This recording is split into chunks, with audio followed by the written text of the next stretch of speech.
Hello everybody. Why did I scream there? Hello everybody. Welcome back for another video. Hope you're all doing well and that you're all having a great day. As always, leaving a like or commenting helps out the channel's algorithm a lot. And without further ado, let's jump right into it. And what I like to call delusion is a river in Egypt. ARK Invest says that they and others are set for a Bitcoin exchange traded fund approval from the US SEC before BlackRock. For those of you who have not been paying attention, I'm not sure where you've been over the course of the last couple of weeks within the cryptocurrency space. BlackRock, Fidelity, CBOE, and like 4 other companies have already filed or refiled or filed for the first time for a Bitcoin exchange traded fund. Why is this significant? Because it's been like 95 years and the SEC has said no to every single one. Apparently, ARK actually put in an application just before, or like well before, BlackRock did, and they are now assuming that is to say ARK Invest, is assuming that BlackRock is going to get their Bitcoin ETF, and as BlackRock is going to get it, the company before them is also going to get theirs as well. There's a generalized sentiment. I refuse to hold my breath. Refuse to do so, simply because I've gotten my hopes up the last 38 times for a physical Bitcoin ETF within the US of A. The idea is that these companies who are around or circling around BlackRock or have applied after BlackRock are doing so because they think that BlackRock, much like me, think that it's going to get the final push through. However, ARK Invest believes that as BlackRock is going to get theirs, they're also going to get theirs as well. In a new report from Bloomberg, ARK Invest management analyst Yassine El-Mandra says ARK is first in line for a BTC ETF. They said, and I do quote, ARK in 21 shares filed an application with the SEC for a Bitcoin ETF that now is the only one that is ahead of BlackRock. As per the ARK representative, ARK Investment Management in 21 shares are currently the top contenders for potential approval of a spot Bitcoin ETF. The next SEC decision date is the 13th of August. For those of you who've never been here for one of these, it is one of the most ridiculous things in the entire world. The US SEC receives applications for a Bitcoin ETF. They look over the application. They tend to have 2 to 3 to 4 months to look it over. And thus far, they have always said maybe. In the middle, the SEC apparently is given a grace period where during the application process, they are able to say, yeah, we're going to keep looking through it, give us a couple more months. And then at the end of the couple of months, they always say no. It's been the same thing. There are people who can read an entire book in like 2 weeks, a week. I've seen 5 days before. I would go so far as to say it probably does not take 8 months to read maybe like a stack of 50 pieces of paper. Anyone else with me on that? So I was guesstimating, I believe it was last video, when the application deadline for BlackRock was going to be. And I said October, November. It sounded right. I don't know why, but it's what I came up with. So now we know that ARK has theirs on the 13th of August. Expect fireworks. Either way, the way that the cryptocurrency market works, for whatever reason, is that as we draw closer to a Bitcoin ETF, the price rises because everyone is like, oh, snap, it's about to happen. And then whenever we have gotten a rejection, the price crashes nearly immediately after, and everyone is like, I don't understand why we didn't get one this time. Everything seemed perfect. When I say I'm not holding my breath, it's because I'm like, we know that these people are corrupt, and I I appreciate that everyone else has such optimism for the world that you would think that the SEC would change, but alas. And when I said delusion news, it's because not everyone's ETF application is the same. There's different things done by different lawyers at different times, and different pieces of information are inside the actual filing. So I still assume that BlackRock is going to get theirs first. I don't think the SEC, I do not think the SEC is in an office like, well, but ARK is right in front of them. Shouldn't we also just give them a yes? I don't think that's how this works. If it does, hear my words, everyone. If we get an ARK Invest Bitcoin ETF on the 13th of August, expect a $50,000 to $55,000 Bitcoin by September. Easily. If we get after that a Fidelity, BlackRock, and CBOE, etc. Bitcoin ETF, we're probably going to see a $70,000, $80,000 Bitcoin by November and or December. So I more than anyone else would love for it to happen. But I try to remain realistic and not think that the SEC is going to change what they've been doing for the last decade. News. That's the people from ARK Invest, bless their hearts, believe that they are going to get an approval for a Bitcoin ETF ahead of BlackRock. You know, drinking the Kool-Aid. And yeah, let's move on. Also, heavily in the news, Cameron Winklevoss has slammed, I'm not sure how he physically was able to do that, has slammed the Securities and Exchange Commission for a history of failure on Saturday, noting that it has been 10 years since the agency received what he called the first Bitcoin ETF application and obliterated it. The Winklevoss twins, who co-founded the crypto exchange Winklevoss, joking, first filed for a spot Bitcoin ETF in July 2013.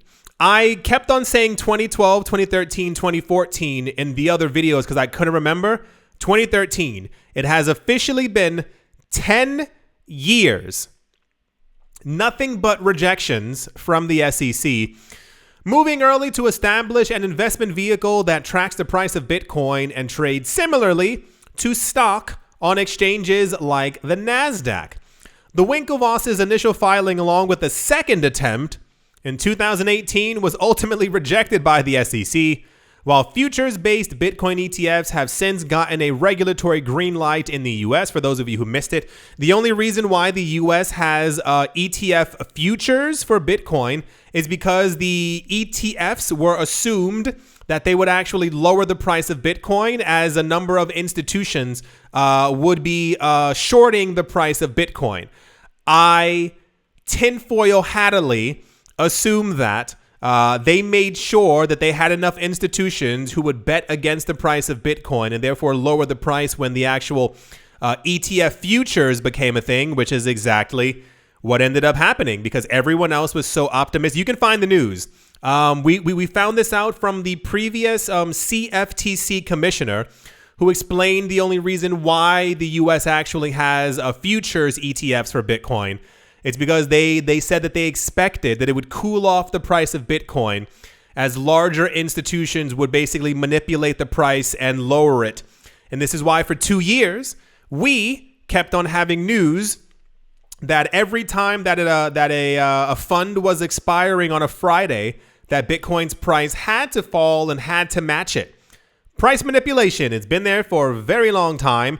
The SEC claims that no spot ETF arrangement thus far does enough to protect investors from fraudulent and manipulative acts and practices, but that's exactly what the SEC is doing. So, on the first filing's 10-year anniversary, Winklevoss, it simply says Winklevoss, okay, called out the agency for supposedly dragging its feet. No.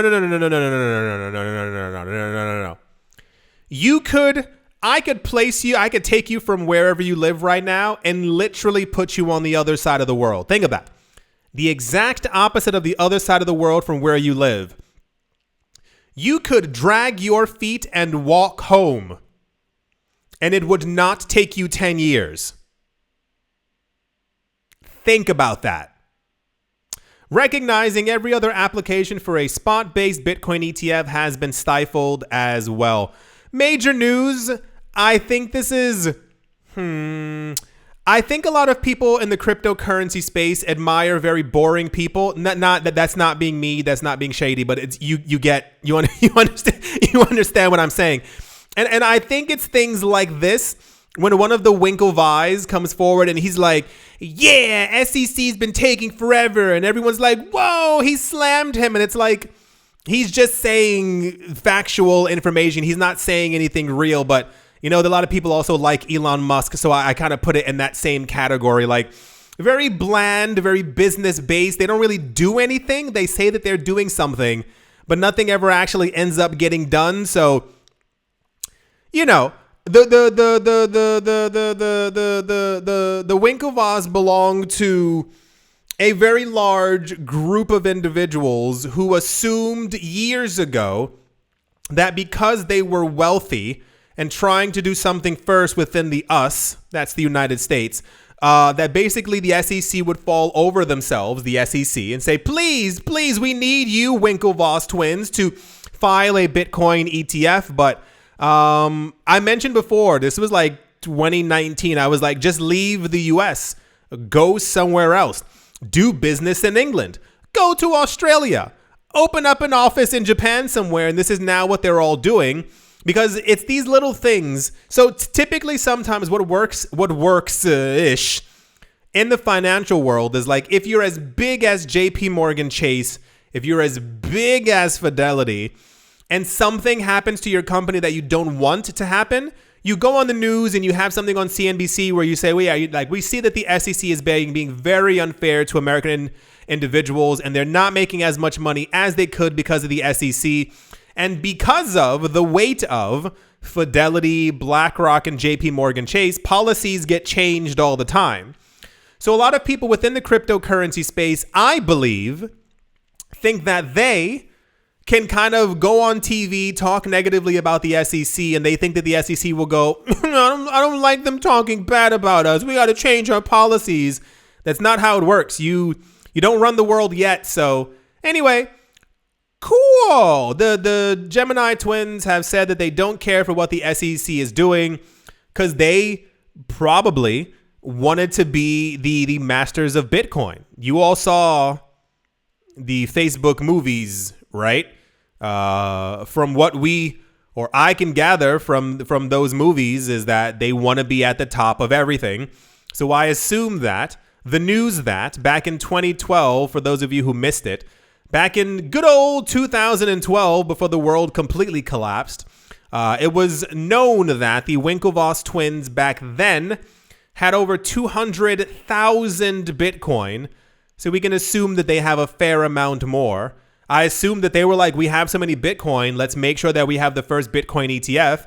It didn't work out for them. Now they're completely sour, and that's how corruption works.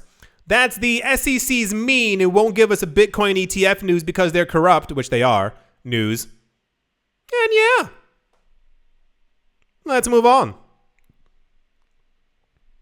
Also in the news, according to KuCoin, whatever that is KU Coin research, 49% of German crypto investors believe that digital currencies could help them achieve long-term wealth accumulation.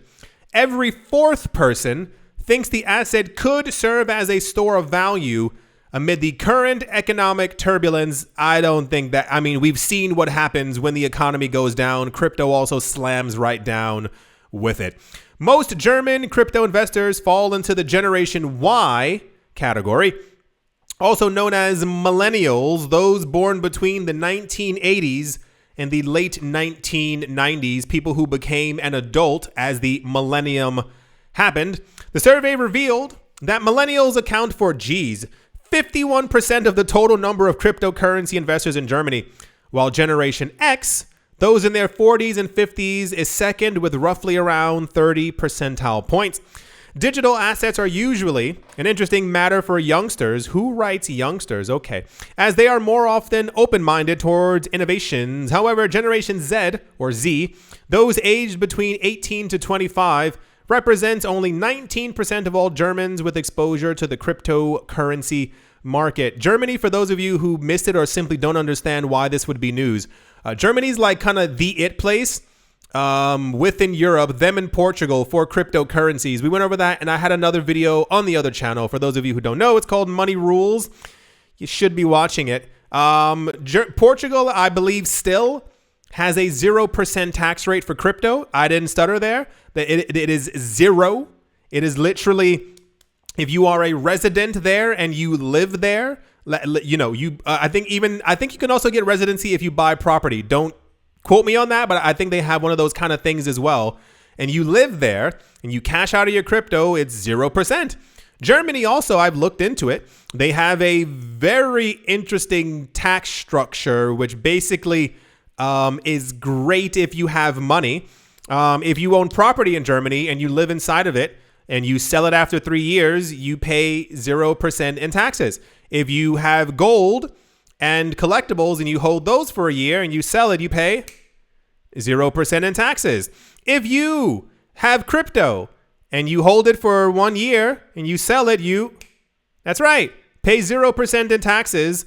Germany and Portugal are kind of like the places to go within Europe. That's why I mentioned before, a lot of other times whenever, like, I think Italy did something, Spain did something, and France, where they came forward and they were like, okay, we're only going to charge you 35% for taxes for crypto. And I'm like, you know, your next door neighbor has a 0% tax rate, right?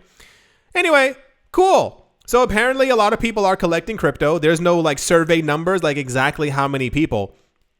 But I am also in the bucket of millennials. I do wholeheartedly believe that this is one of the easiest ways of actually accumulating wealth, long-term wealth, and therefore even generational wealth. And I say that simply because, now hear me out here, I've been through so many market cycles, and I, interestingly, have not sold, which I think is I'm proud of myself, but also a little bit confused. And it's been situations like years ago, if you had to put $1,000 into the US, into XRP, you would have made at its height, I believe, 350,000 or something like that. So literally $3,000 would have made you $1 million. You cannot do that at a job. You cannot do that in the stock market unless you find like the perfect penny stock and end up being the master of investing. So it makes a lot of sense that people would have this mindset, especially for smaller cap altcoins. But yeah, I think one of the largest benefits is if you were lucky enough to live there and you had put $3,000 and you made $1 million after a year and then you paid no taxes on it. Well, that just sounds lovely. That's the 49% of crypto investors think that it'll help them achieve long-term wealth. I mean, yeah, of course, if you have 0% taxes, I'm sure if you ask the people in Puerto Rico, they agree with you as well. 0% taxes. And yeah, let's move on. In news that people tried to make news, and it is news, and therefore news, Vitalik Buterin, one of Ethereum's founders, has said that he does not stake all of his Ether since multi-signature wallets are complicated in a bunch of ways. Buterin explained the biggest reason why he is only staking a tiny portion of his Ether in the Bankless podcast. He said, because if you stake your ETH, the keys that access it have to be public on a subsystem that is online. For safety, it has to be multi-sig. Multi-sig for staking is still fairly difficult to set up. It gets complicated in a bunch of ways. Immediately, without missing a beat because he needs to be in the news, Ethereum co-founder and Cardano founder Charles Hoskinson tweeted that he was at a loss for words and he was clutching his pearls after learning that Buterin only stakes a tiny percentage of his Ether. Hoskinson also said that he had all of his ADA staked. Wow. Buterin also spoke about a new protocol called, in German, it looks like Eigenlayer.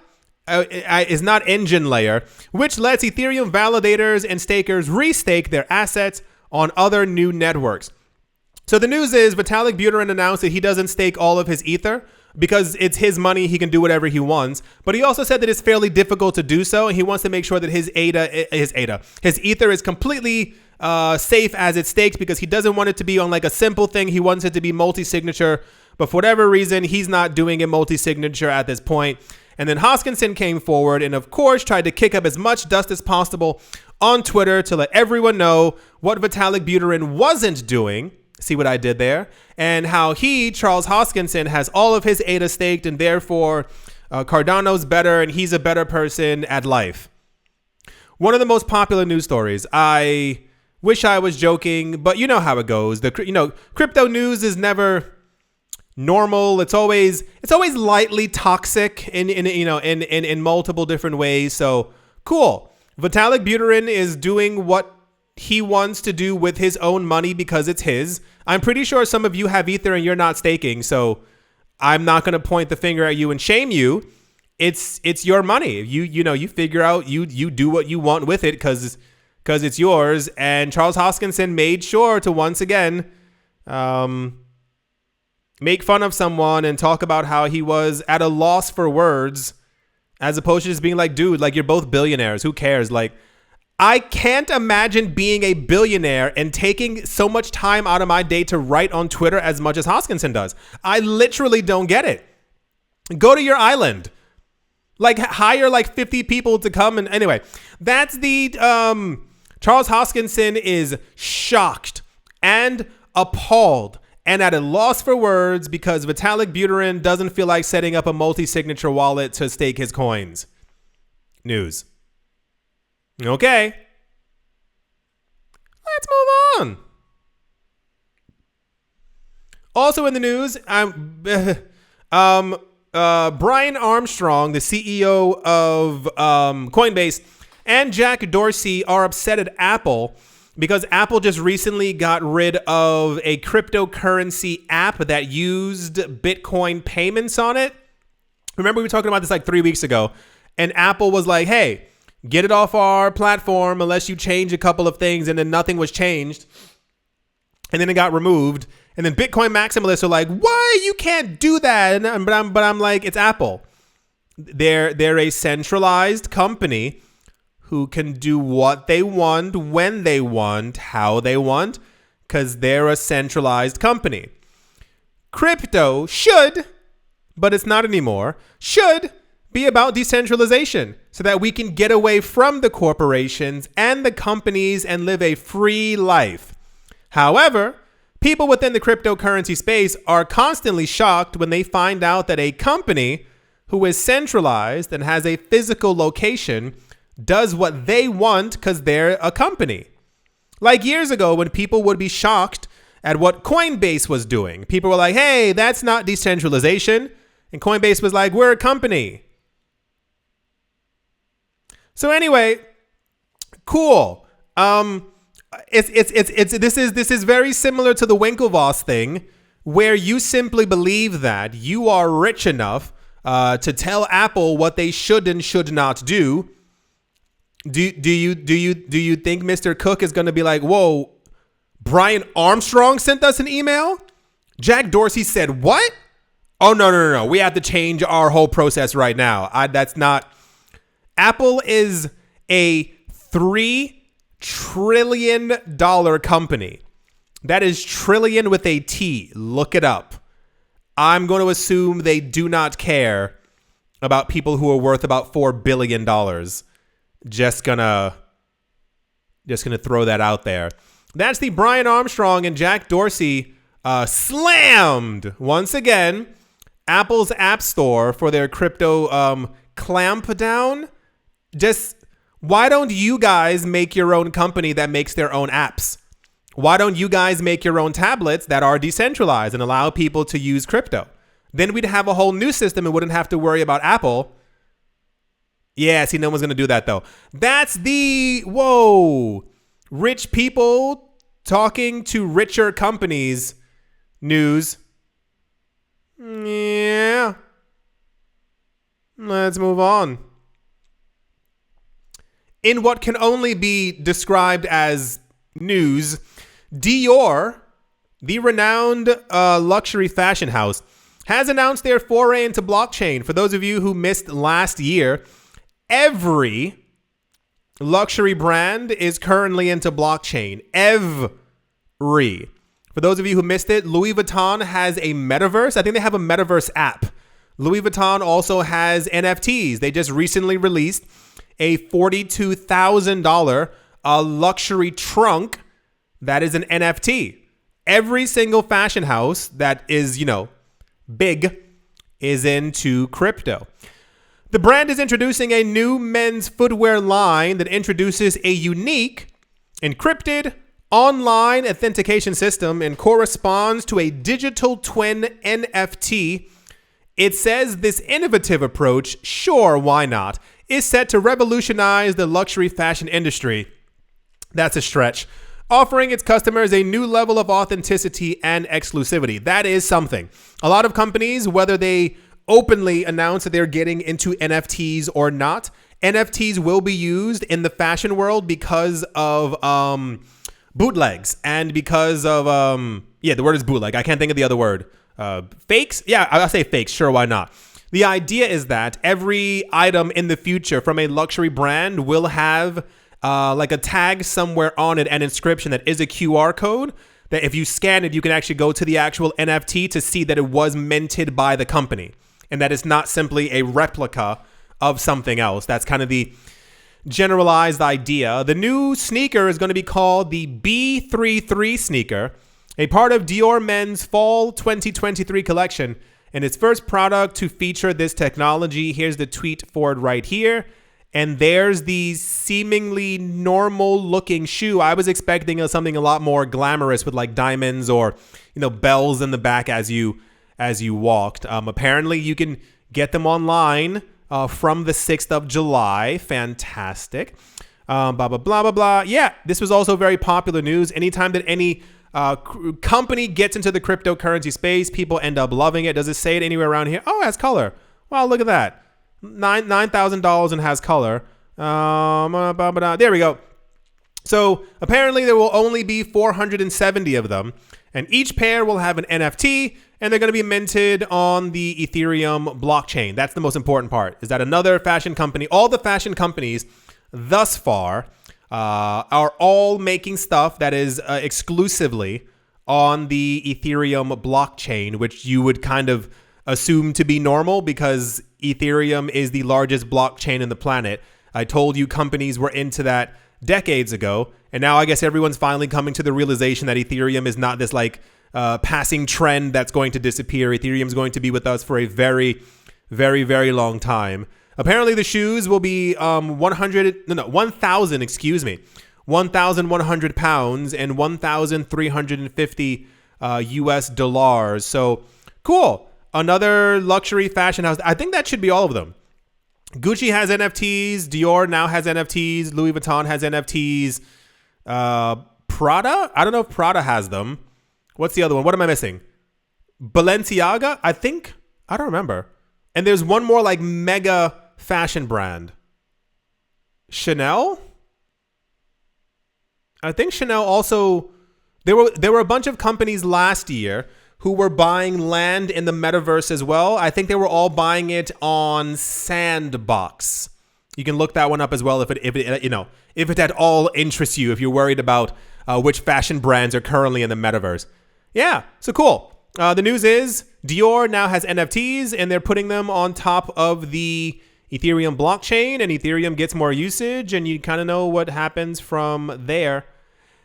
Yeah, methinks that is going to do it for this video. I do sincerely hope that you have all enjoyed. I do hope that you are all having a great day, morning, afternoon, evening, wherever you are, wherever you might be. I do hope it's absolutely fantastic.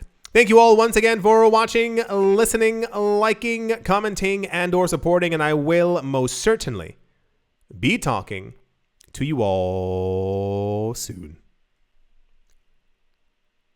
See you.